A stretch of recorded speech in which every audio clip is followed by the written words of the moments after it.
சிங்காநல்லூரில் பழுதடைந்த வீடுகளுக்கு பதிலாக புதிய வீடுகள் கட்டித்தராததை கண்டித்து வரும் 13ஆம் தேதி திமுக சார்பில் கண்டன ஆர்ப்பாட்டம் நடைபெறவுள்ளது. கோவை மாவட்டம் சிங்காநல்லூர் உழவர் சந்தை அருகே உள்ள தமிழ்நாடு வீட்டு வசதி வாரியத்தில் 960 அடுக்குமாடி குடியிருப்பு வீடுகள் உள்ளன. இவை அனைத்தும் பழுதடைந்து இடிந்து விடும் அபாய நிலையில் உள்ளது.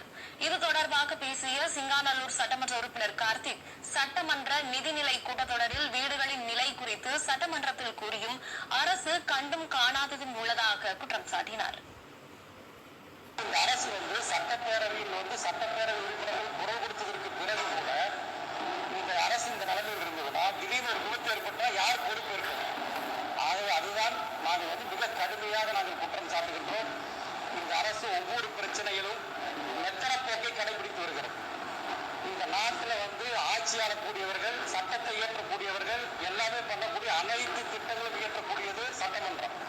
அந்த சட்டமன்றத்தில் அந்த தொகுதி சட்டமன்ற உறுப்பினர் 3 முறை பேசியதோட இந்த அரசு நடவடிக்கை எடுக்கவில்லை என்று சொன்னால், இந்த அரசு உண்மையிலேயே இந்த மக்கள் மீது அக்கறை இல்லாமல், அந்த மக்களுடைய உயிர்கள் மீது கவனக்குறைவாக இந்த அரசு மெத்தன போக்கை கடைபிடிக்கிறது